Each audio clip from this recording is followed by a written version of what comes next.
Welcome inside the 13ABC Marketplace. My name is Eric Halbert.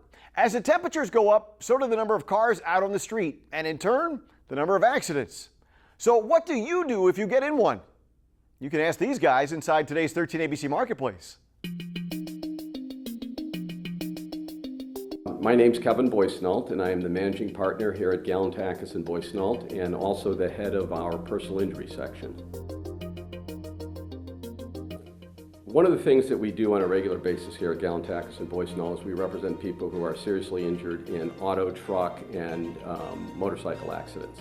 And one of the problems that we deal with in some of these cases is that the at-fault parties are either not insured at all or have what we call state minimum insurance limits of only $25,000.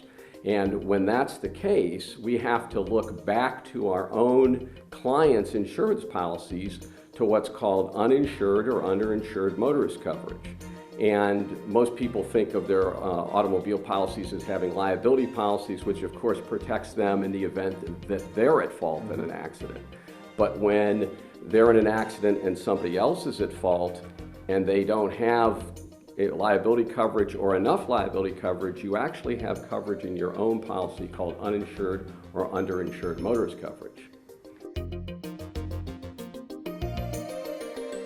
I personally feel that I've been seeing a little bit of an increase in the situation where people have less uninsured or underinsured motorist coverage in their own policy less coverage than they do in the same policy for their liability limits. Instead of having the two track each other at the same level, they reduce a little bit just to save a little bit of money. And the savings is really not that great.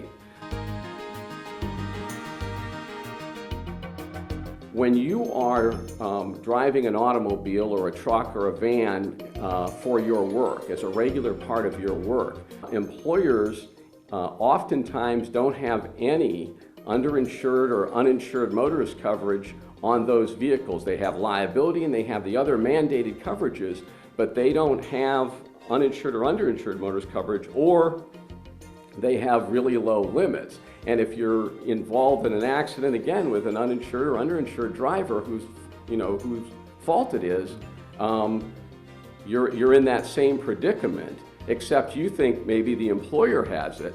And you can't turn to your own insurance because your own insurance will oftentimes have an exclusion in that policy saying if you're driving a work vehicle, there's no coverage under this policy. Right. So I think that people don't really know that, and I think it's something that they need to know if they drive for a living on a vehicle provided by their employer. Jonathan Ashton, partner with Takacs and Boissoneault. Let's add a little context. So Ohio is right at about the national average, which is 13% of people, by the most recent statistics, have no car insurance. What that means is you have about a 1 in 7, maybe 1 in 8 chance of, if you get into an accident, the person you get into that accident with or who causes that accident might not have insurance. Adding on to that is Ohio does have state minimum coverage of $25,000. So if you do happen to find an accident with someone who has insurance, there's also a chance that they'll have state minimum coverage, which means $25,000 with the cost of medical treatment doesn't always go that far. It doesn't do everything you need it to do, which is why it's important that you talk to your agent about uninsured and underinsured coverage.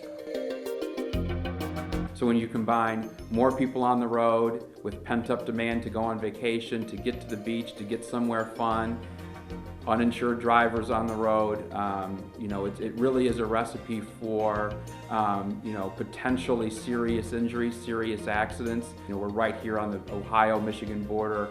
Things can get complicated. People travel between the states all the time, particularly in the summer. So if one of these unfortunate incidences does befall you, it's in your interest to reach out and ask questions as quickly as possible. Inside the 13ABC Marketplace, I'm Eric Halbert.